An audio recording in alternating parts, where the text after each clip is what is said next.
Hello and good morning, feeders. Today is August 15th, 2021, and my name is DJ. Joining me today, we have Feeder Finance Patrick. Patrick, if you want to say hi real quick for our guests. Hi, guys. Hey. So, I'll briefly go through the Tldr, and then Pat will join me back here for the for the core business updates. So, for our Tldr, we've submitted the application for the Binance Incubator Program. We got our fingers crossed on it. A lot of progress this week has been made on the V2 dApp development.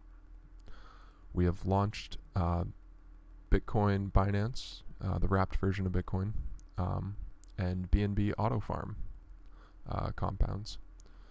And we've updated our changelog to show some changes we've made. So,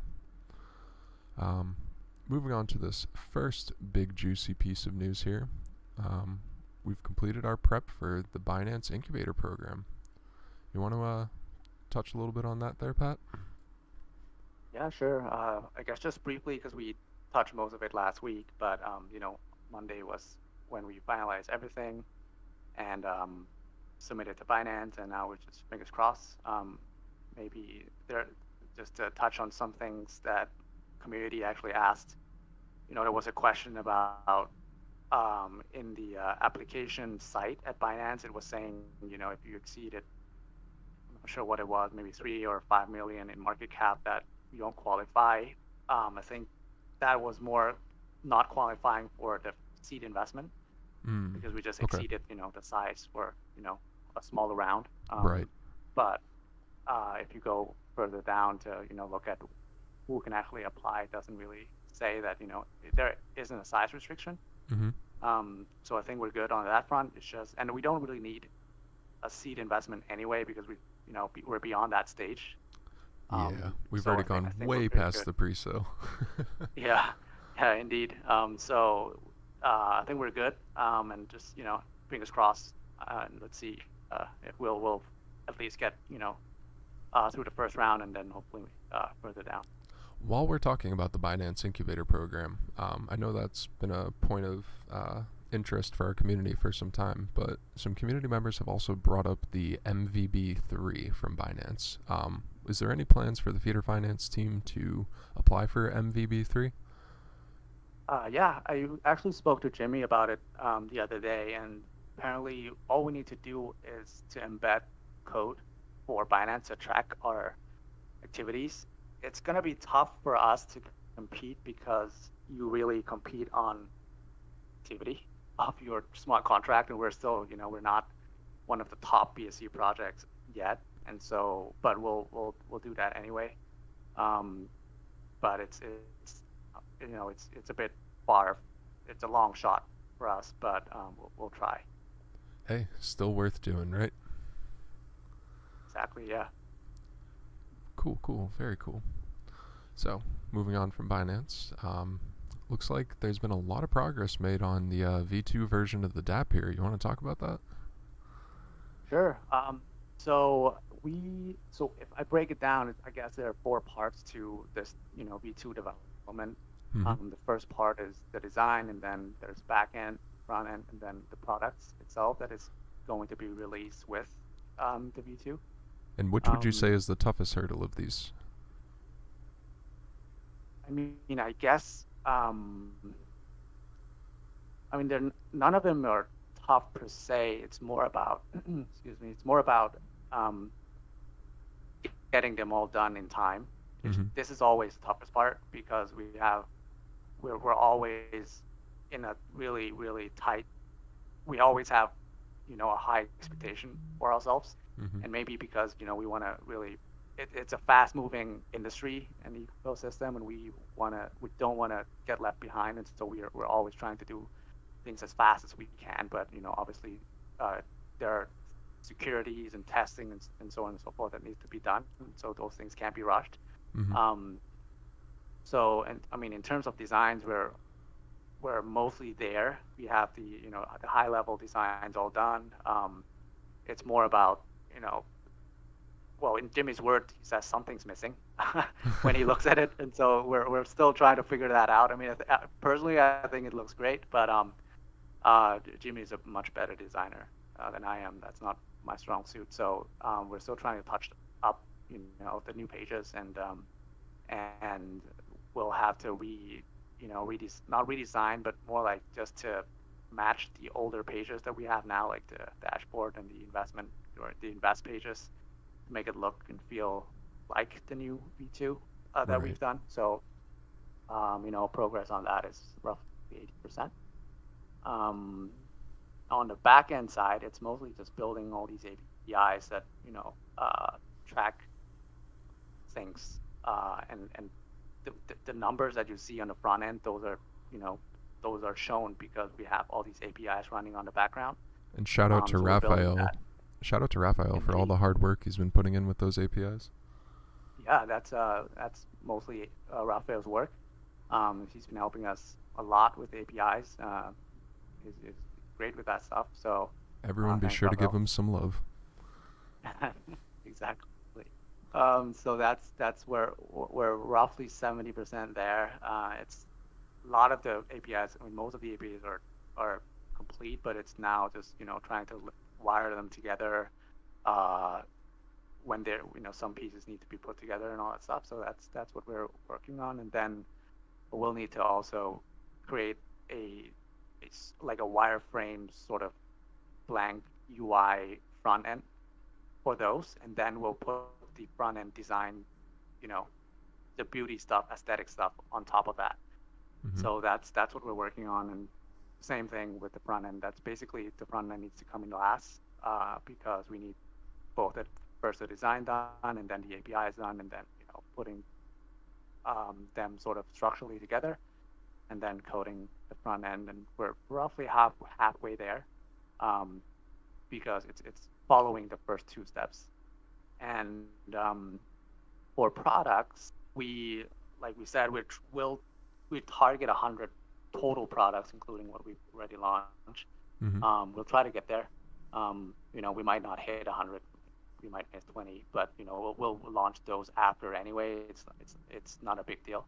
Mm-hmm. The most important thing is that we have enough so that our platform can really that the new UI and our platform really shows how simple it is to navigate through a lot of products, and being able to invest and aggregate, or have the ability to invest in all of these different products all in one place, and doing so also aggregating information into your portfolio and seeing how your portfolio looks like, and eventually with V3 and that, after we can create analysis tools and optimization tools and all of those stuff on top later. But this is a big step forward from what we have now, and so those products will be launched together with the V2. Well, I must say, I'm very excited, having seen some of the early development screenshots for the DApp V2, and I can assure the community members listening to us now, you guys are going to love it. So be patient and hold out for the boys in the lab to finish up the work. Moving on to our next section here, we have 3 new AutoFarm, auto-staking compounding, vaults, jeez, whew, brain fart, BNB, ETH, and BTC.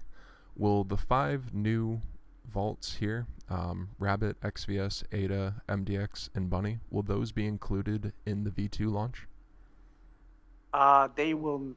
They would have already been launched by that time. Right. Because this is what will prioritize. We don't want our platform to stay still until V2, and that's why we've been on the side also launching vaults. It's at a slower pace than we normally previously did. Yeah, but so these 5 new ones will, we might get 3 next week, or if we're lucky 4, but we're hoping to launch these as soon as we can, to not wait for V2. With our, okay. Exactly. Okay. And actually, the interesting part about this list is ADA, because we know that ADA exists on Rabbit, but we didn't know that it was as popular, by our community members. And when it was brought up, we just said like, just put it on the community platform, and have some people vote on it, and let's see, if it's supported, then let's do it.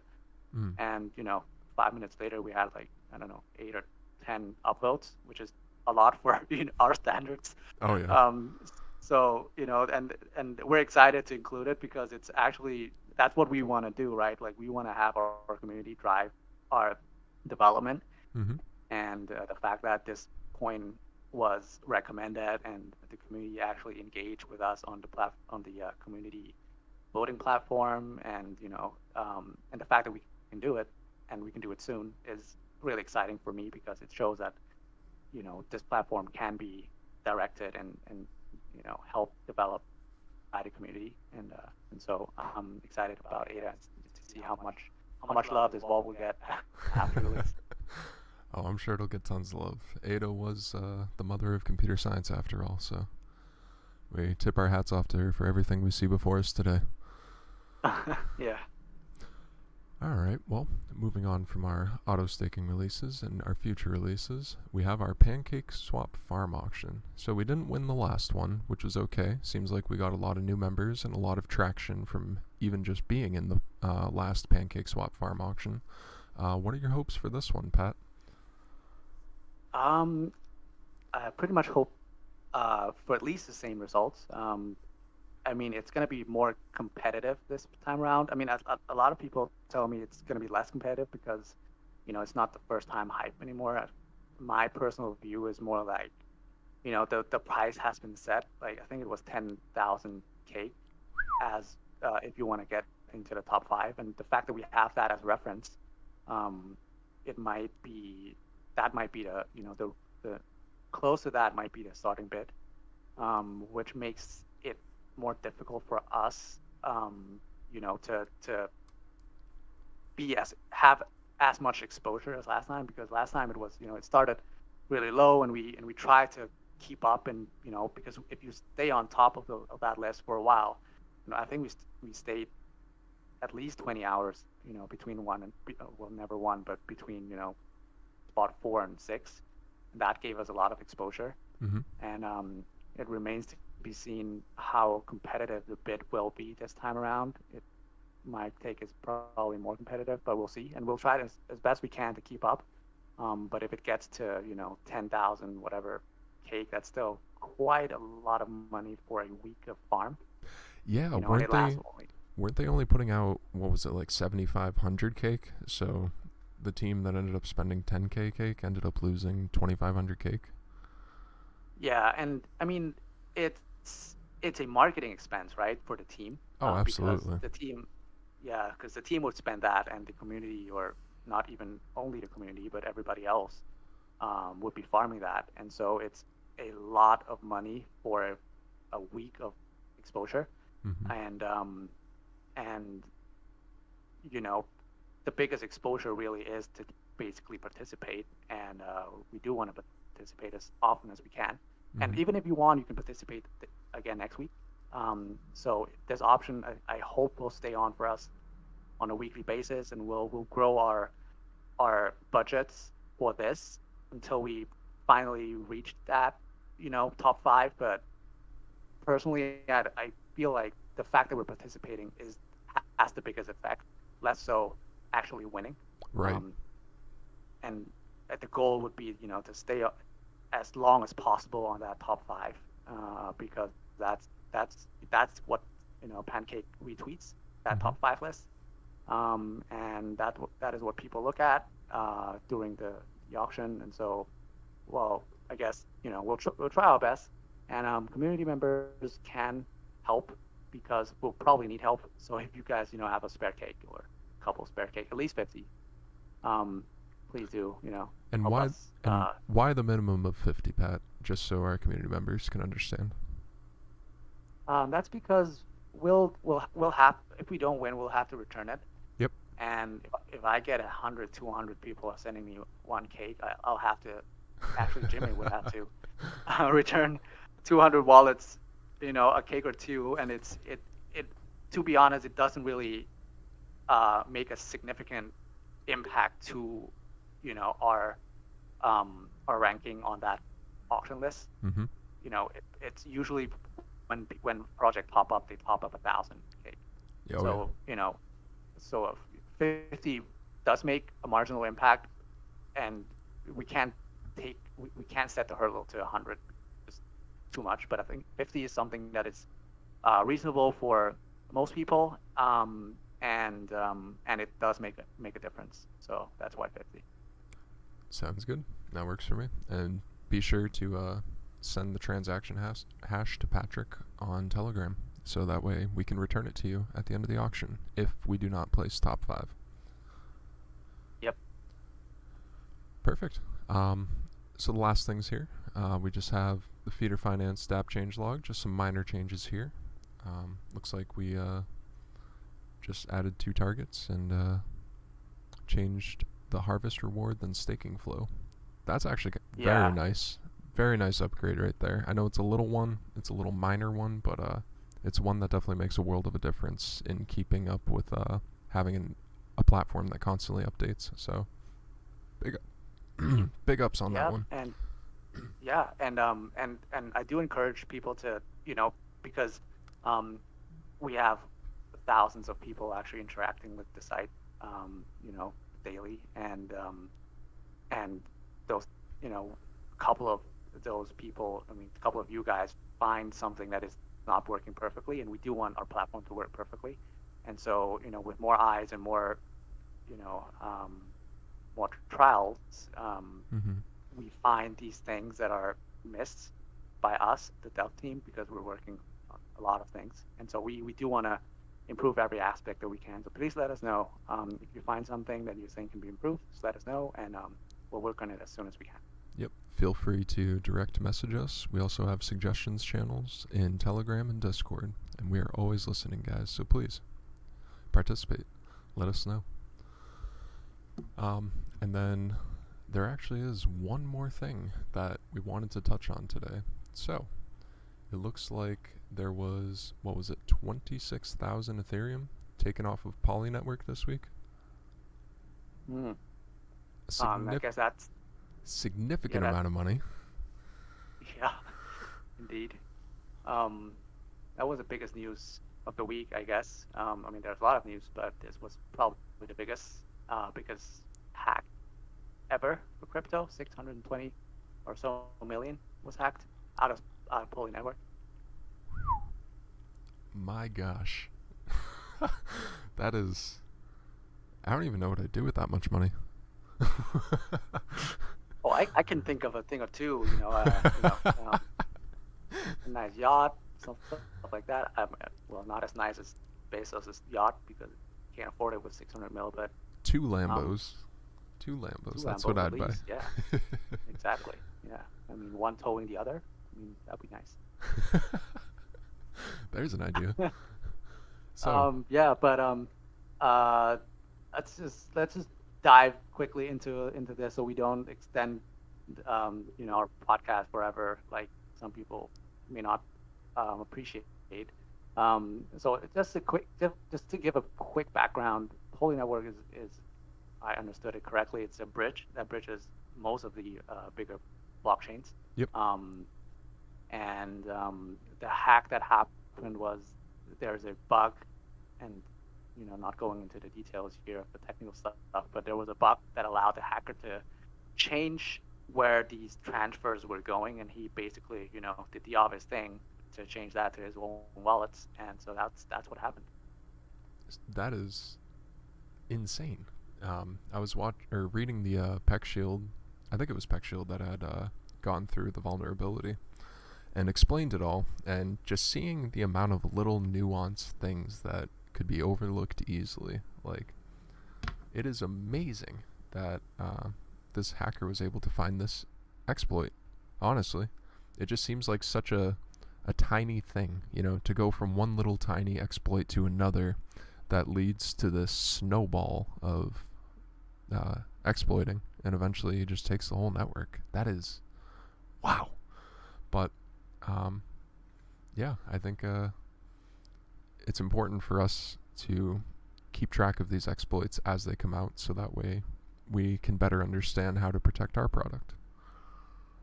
Yeah, and we do. I mean, I personally, I have this, and I share this with Jimmy, of course, a spreadsheet that tracks all these exploits, and also who actually did the audits. You'd be surprised by how many the bigger auditor, have made mistakes before, and mistakes are, it's human, right? I mean, you can't Sure.